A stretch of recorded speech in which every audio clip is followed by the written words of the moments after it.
Bonjour à tous. Alors voici notre première vidéo en ce qui concerne notre Bash. Et donc aujourd'hui on va voir un peu les fichiers qui lui correspondent, dont il dépend et donc nous dépendons. Alors on voit là en haut la première ligne tc bash, bash logout, bash, bash rc et profile. Donc ça on va dire que ce sont les fichiers qui concernent les utilisateurs de manière globale. Ce ne sont pas des fichiers qui appartiennent à quelqu'un en particulier, sauf l'utilisateur root, s'il existe, parce que sur certaines distributions, par exemple sur Ubuntu, il n'y a pas de compte root. Mais sur d'autres systèmes comme ce que j'utilise, Arch, eh bien, il y a un compte root. Alors bien sûr, quand on installe notre système, on peut ne pas créer de mot de passe pour root, et donc on ne pourra pas utiliser le compte root. Hein. Mais il ne faudra pas oublier de créer un utilisateur lambda, quoi, avec un mot de passe. Sinon, voilà.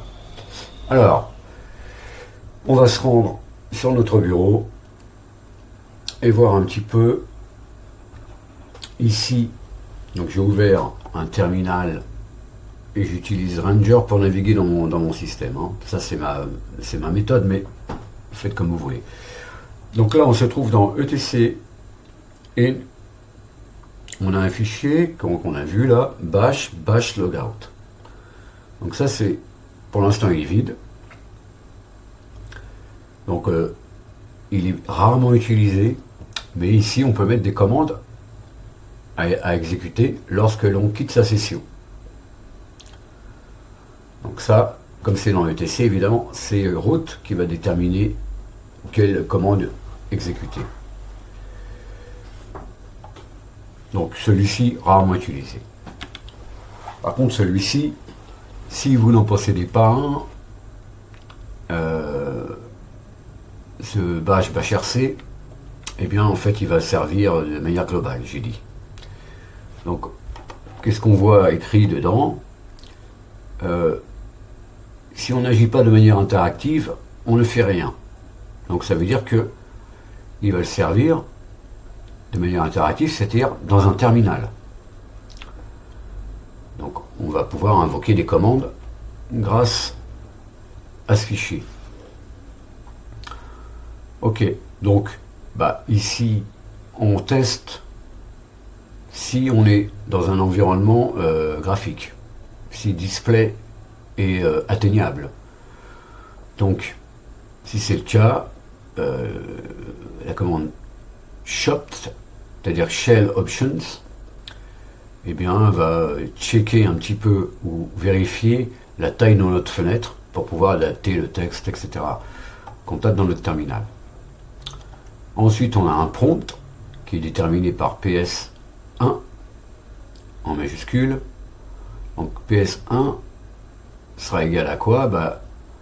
On aura des brackets là ici dans notre terminal, et donc on aura le nom de l'utilisateur, donc U, at, le H correspond à hostname, donc le nom de votre ordinateur, et le W, eh bien c'est le dossier dans lequel vous êtes, donc le working directory. Et vous aurez un prompt avec un dollar. Donc ça veut dire que vous n'êtes pas root s'il y a le dollar. Root, généralement, il a un shebang devant. Enfin, il a un signe dièse. Ok, ensuite, on fait une espèce de test dans un case. Si nos terminaux sont alacrity, à terme, foot, GNOME terminal, console, etc., eh bien on aura un prompt. On ajoute un autre prompt certaines variables, certaines choses. Ok, et ensuite à la fin on teste si on a un fichier, si on a installé le bash complétion, le paquet bash complétion, qui va nous permettre de faire de la complétion avec tab, etc. dans notre terminal. Donc si le fichier est lisible, ok, par nous, et bien en tant qu'utilisateur, et bien on le source. Le point ici c'est la commande source. On aurait pu écrire en toutes lettres source pour pouvoir l'intégrer à notre terminal. Ok. Ensuite, bien, toujours dans ETC, on a un profile. Donc, je reviens sur profile, pardon. Et ici, bah, dans ce fichier profile, c'est là où sont déterminées certaines variables et en particulier notre path. Donc, c'est-à-dire notre environnement, là, enfin, depuis lequel on peut exécuter des commandes. Ici, on voit que, eh bien, pour l'utilisateur lambda, on a ces dossiers-là qui sont inclus. Donc on peut exécuter des commandes à partir de ces dossiers. Donc des programmes qu'on installe, etc. Qui pourraient se retrouver dans ces dossiers. Ensuite, pour pouvoir bénéficier de ça, de tout ce qu'on ajoute à notre environnement, et bien on exporte la commande. Ok. Et puis là, c'est pareil, on fait un test avec la commande test. On fait un test avec la commande test, pardon. Si le dossier existe, etc profile D, et bien pour chacun des fichiers qui s'y trouvent et qui ont l'extension .sh, et bien on source ces fichiers. Donc ces fichiers, si je regarde, c'est dans profile D. Donc profile D, si je regarde, il y a toute une série de scripts. Profile D, pardon, il est là.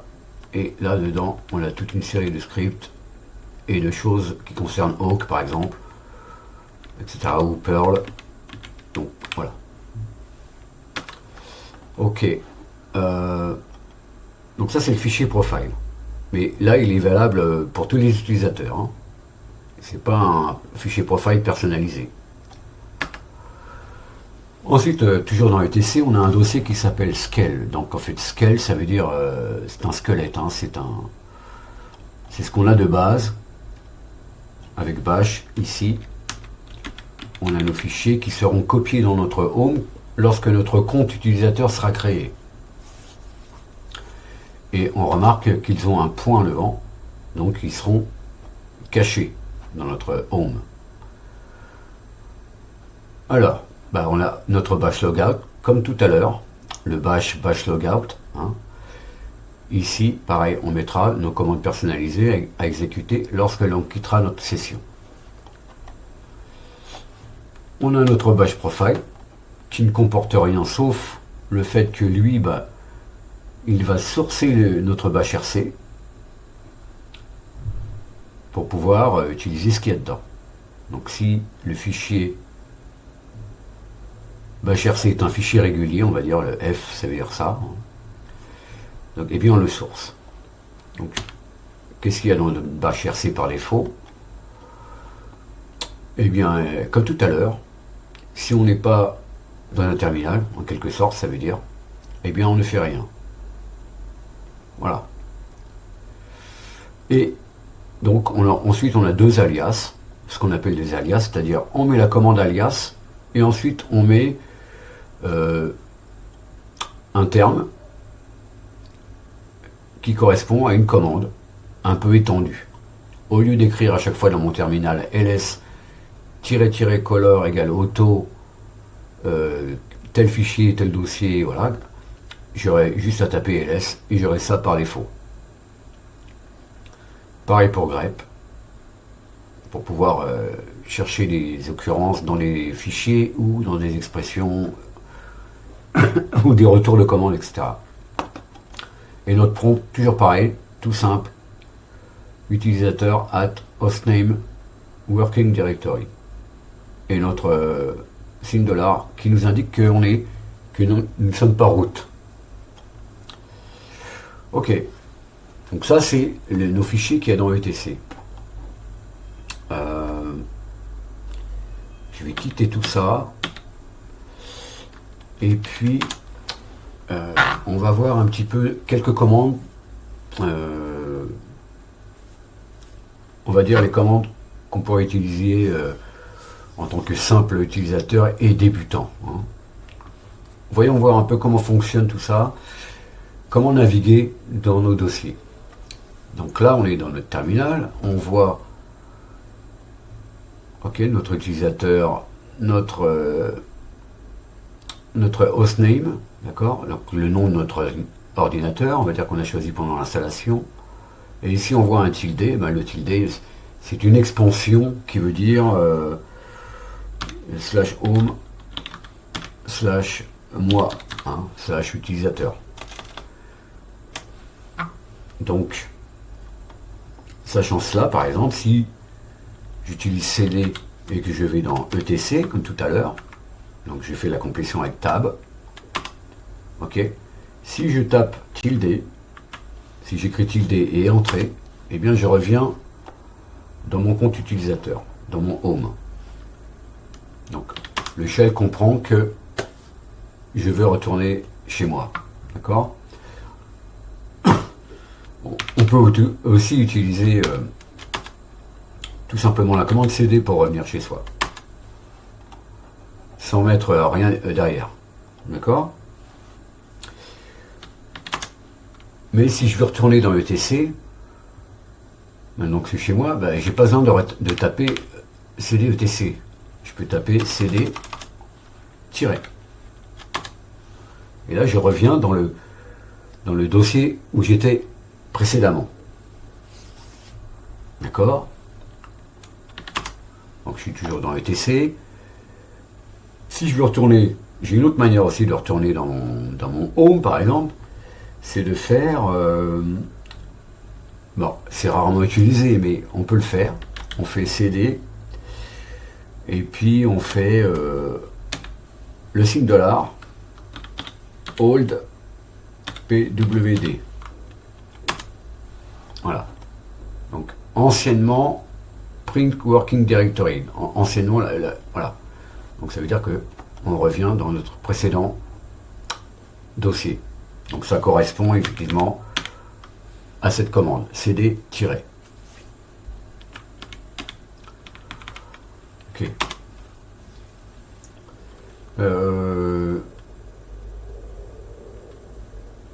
Alors cd, on peut aussi, là je suis dans mon dossier personnel, si je veux aller dans le dossier parent, c'est-à-dire dans /home,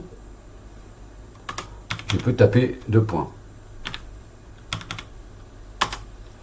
Et donc là, je suis dans le dossier parent, donc là ça c'est mon dossier personnel. Il y a toujours un dossier Lost and Found qui est inaccessible à l'utilisateur.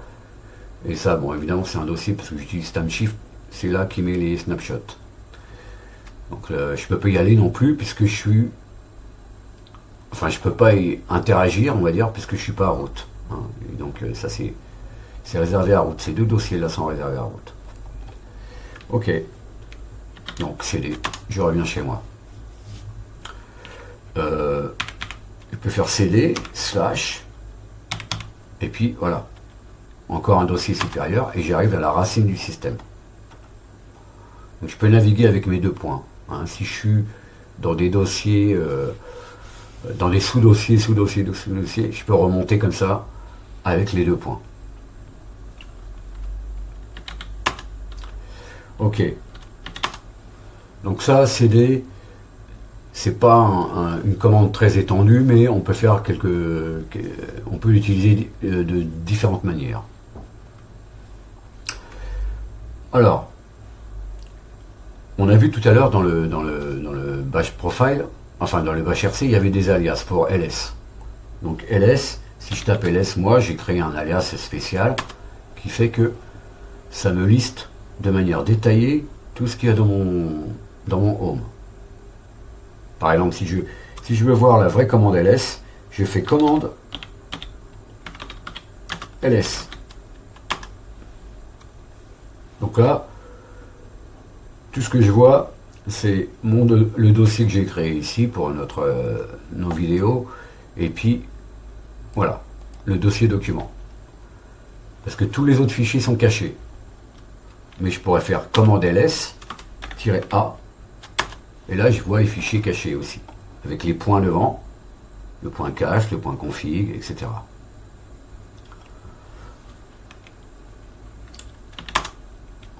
Je peux faire aussi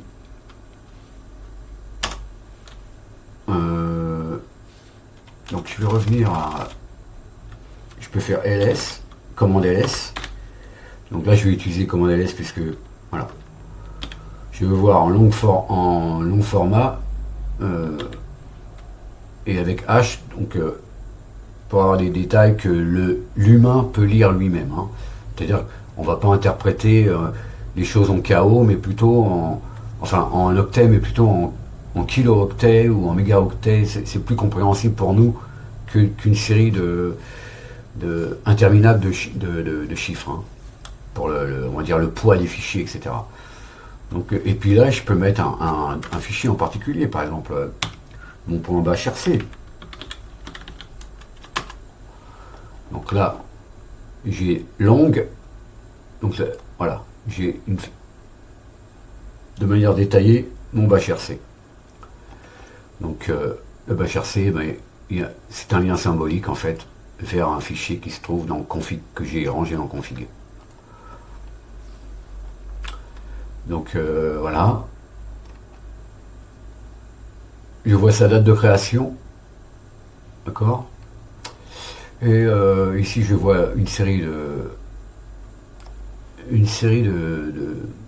de lettres, hein. En fait ça correspond, le L correspond à lien symbolique, donc c'est link en anglais, hein, symbolic link. Et ensuite ben, ce fichier il est lisible, je peux écrire dedans avec le R, avec le W, pardon, lisible, je peux écrire et je peux l'exécuter avec X. Ok. Mais je pourrais faire ça sur un autre par exemple, si je veux créer un fichier, je vais utiliser le command touch et je vais créer un fichier test.txt par exemple. Et je pourrais faire la même commande sur mon point texte. D'accord. Donc, ok, l'heure de création, hein, il pèse rien puisqu'il n'y a rien dedans. C'est un fichier vide.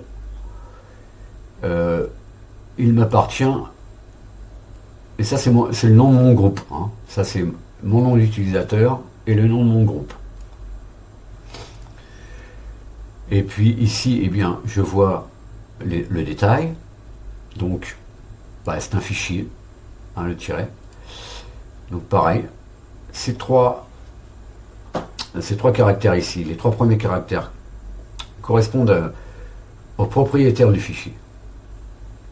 Donc, moi en tant qu'utilisateur, je peux le lire, je peux écrire dessus, écrire dedans, et je pourrais ajouter, par exemple, le droit d'exécuter ce fichier.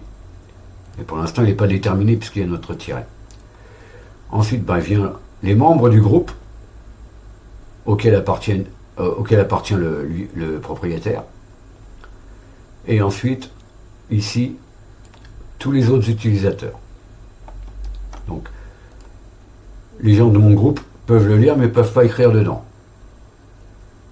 Et tous les autres utilisateurs, pareil, ils peuvent lire ils peuvent accéder, ils peuvent le lire, mais ils ne peuvent pas écrire, ils ne peuvent pas l'exécuter.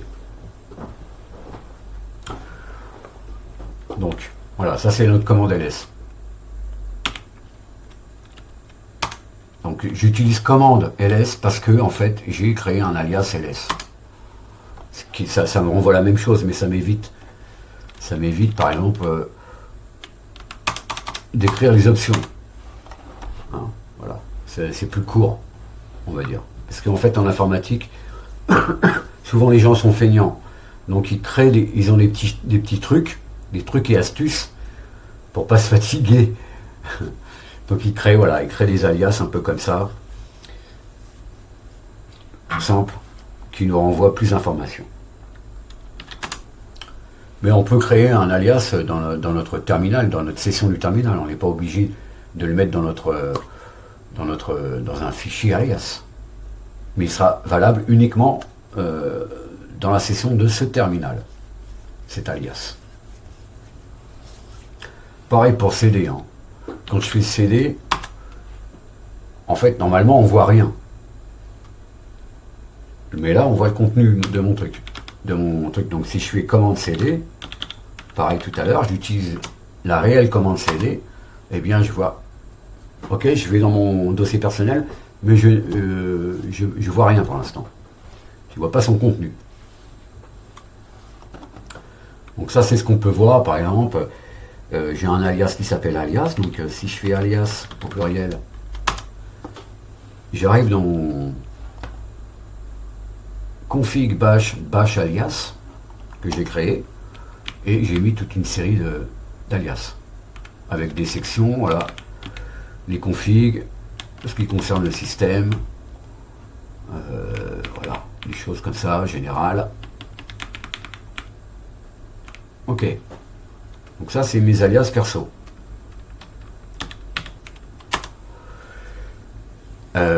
Alors les alias, bon bah c'est bien pratique, hein, mais on peut aussi créer par exemple un fichier fonction par exemple. Moi j'ai écrit un fichier avec des fonctions qui s'apparentent à des alias mais qui sont un peu plus complexes, donc je peux pas forcément toujours les écrire sur une ligne. Par exemple ici j'ai créé une fonction pour créer un dossier et puis tout de suite me rendre dedans. Donc quand je vais rentrer mkcd, donc ça j'appelle ma fonction et je lui mets donc l'argument, c'est-à-dire le nouveau dossier que je veux créer, par exemple test.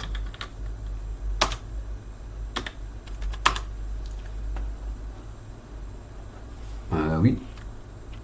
Est-ce qu'il existe? Non, bah, il n'existe pas. Il faut que je revoie ma fonction, ça se trouve elle est défectueuse.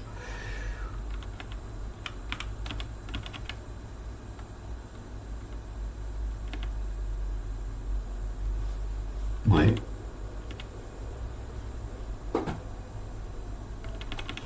Ok.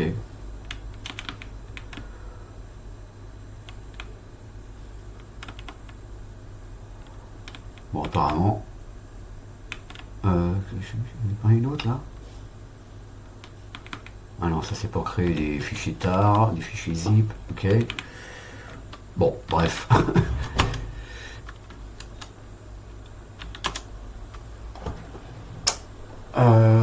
Voilà, donc bon, ça c'est des fichiers auxquels j'ai accès, évidemment, ils sont sourcés au démarrage de ma session. Donc on a vu ls, cd, enfin cd, ls, maintenant on peut voir, on a vu touch pour créer un fichier, oui, touch, test.txt.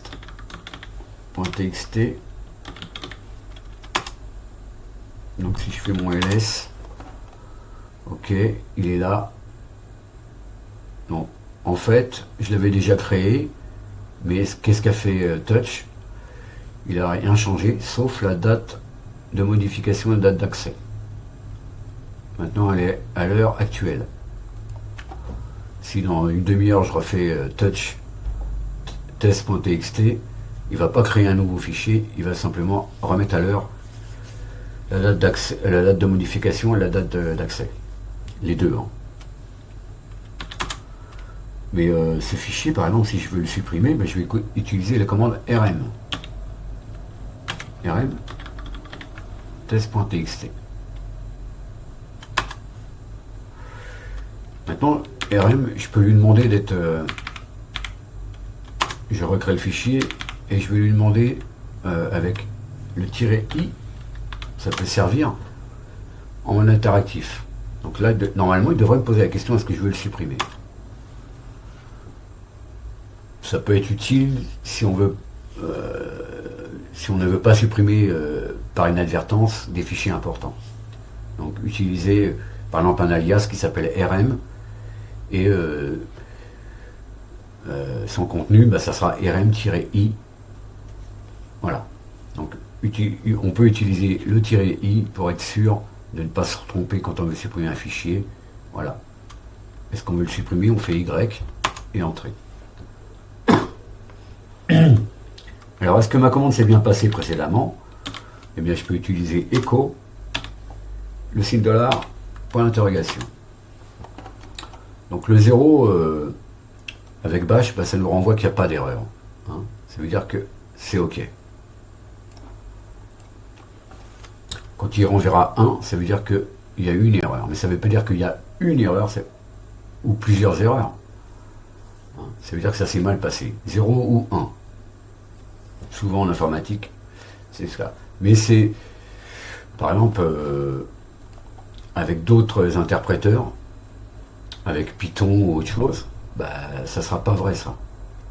Ça, en fait, en booléen, ça voudrait dire true, ça veut dire false, donc ça sert, soi-disant ça s'est mal passé, mais quand c'est 1, ça veut dire true, ça veut dire vrai, donc ça s'est bien passé, mais non. Avec bash, c'est pas comme ça.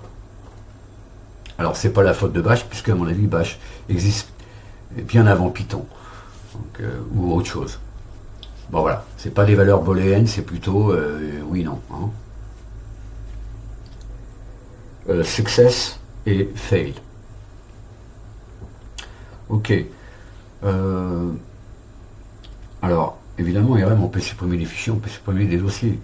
Créons un dossier par exemple.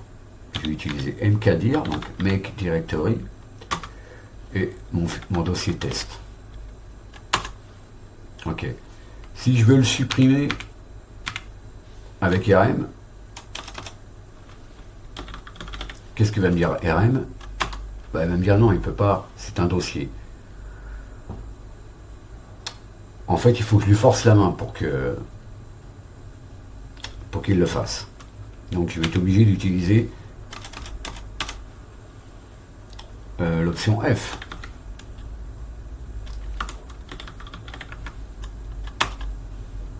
Il peut pas, c'est un fichier, c'est un dossier. Qu'est-ce que je peux faire? En fait, je vais juste rajouter l'option ici R avant, nécessaire pour supprimer les dossiers, ça veut dire de manière récursive, donc il va me supprimer cette fois-ci sans opiner du chef, et bien il va supprimer mon dossier. Hein. Si je fais ls, voilà. Si je fais test, est-ce que c'est un dossier? Ouais, test c'est un mauvais exemple, hein, puisque en fait la commande test va pas me dire voilà, ouais, ça s'est mal passé, hein. On voit qu'il y a un rouge ici, echo $question mark, voilà, 1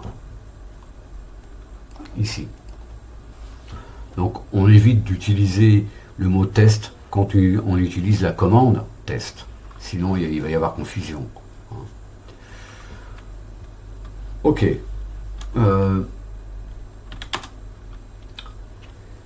Donc mkdir aussi, on peut créer des dossiers successifs. Par exemple, si je veux créer une série de dossiers, les uns imbriqués dans les autres, enfin les uns dans les autres, donc je vais utiliser l'option P pour parent. Donc ça va d'abord créer les dossiers parents avant de créer le dernier dossier. Donc, eh ben, je vais appeler mon dossier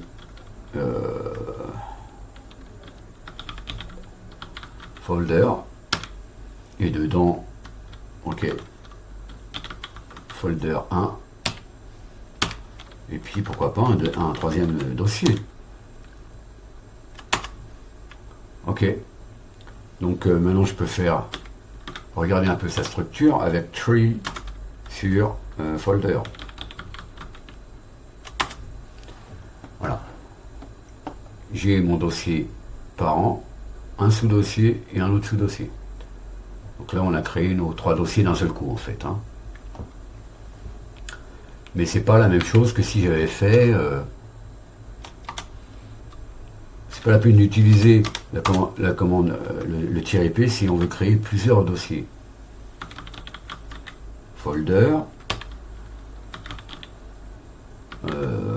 folder 1 et puis folder 2.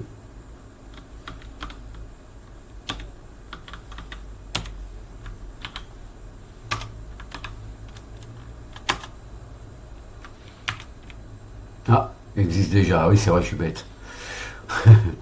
Par contre, je peux faire... alors oui, pour supprimer mes dossiers là, donc je suis obligé d'utiliser rm-rf et là folder. Et donc là, il me supprimera tous mes dossiers enfants. D'accord, les dossiers qui sont à l'intérieur de folder, il va les supprimer aussi.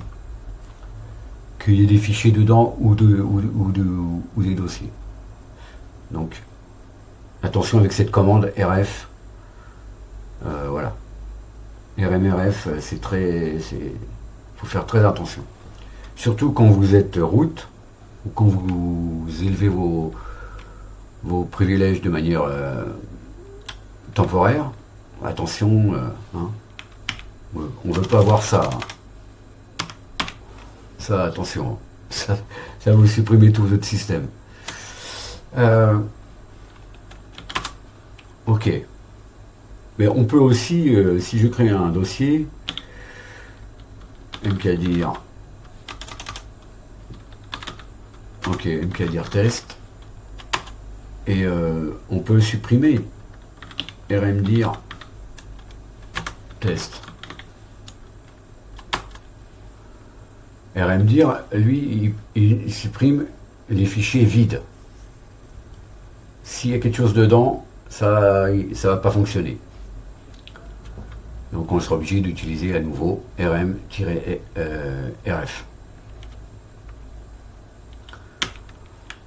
Ok. Justement, si on voyait un petit peu,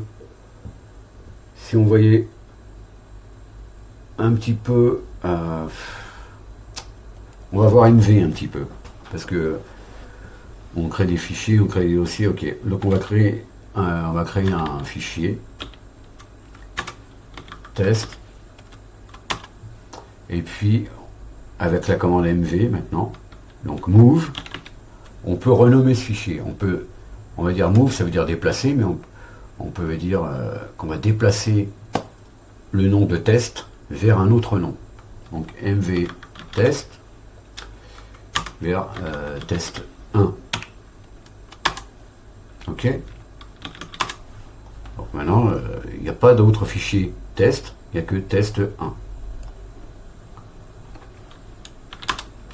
Mais maintenant, on pourrait faire move test 1 vers un dossier. Maintenant, on peut le déplacer. Hein, si je le déplace vers mon point local, mettons. Ok. Donc, cd point local. Décidément, il est là. Voilà, il est là. Voilà, mon fichier test 1 est ici. On peut enchaîner maintenant des commandes dans le terminal. On n'est pas obligé à chaque fois de faire entrer une commande, entrée, une autre commande, entrée. Donc on peut faire, mettons, je vais supprimer mon fichier test 1. Je peux mettre un point virgule et tout de suite enchaîner CD. C'est-à-dire revenir dans mon dossier personnel. Je ne suis pas obligé de mettre un espace ici. Enfin, pardon. Ici, je ne suis pas obligé de mettre un espace. Je pourrais le mettre comme ça. Mais il n'y a pas de souci. Donc là, ça va supprimer mon fichier. Puis, ça va me déplacer dans mon dossier supérieur. Voilà. Dans le dossier personnel, ici. Là, je suis dans un sous-dossier. Mais si je veux être sûr que RM a bien fait son travail, avant de pouvoir me déplacer, on va utiliser les « et » ici. C'est-à-dire les qui sont sur la touche 1 au-dessus des lettres. Ok, donc si je me déplace dans mon dossier parent, ça veut dire que RM a bien supprimé test 1. Ok, donc si je suis là, c'est que je suis sûr que test 1 n'existe plus. Voilà, là il était là, maintenant il n'existe plus. Donc ça, c'est des petites choses à savoir. Voilà. Au niveau des enchaînements de commandes, eh bien, on peut soit les enchaîner sans se soucier du résultat de la précédente commande, ou soit, eh bien, pouvoir exécuter notre deuxième commande si la première c'est bien terminé. Ok. Eh bien, bon, je pense que dans un premier temps, ça devrait suffire pour ces quelques commandes. Il y en a d'autres à voir. On pourra les voir dans la prochaine vidéo. Donc d'autres commandes simples comme cat, comme la commande test, la commande WC, etc. Il y a d'autres commandes comme ça qu'on utilise assez régulièrement dans le terminal pour gérer nos fichiers, etc. Donc je vous dis donc à la prochaine les amis, pour une vidéo dédiée aux commandes, plutôt dans le terminal, c'est-à-dire dans le mode interactif. Voilà, à bientôt.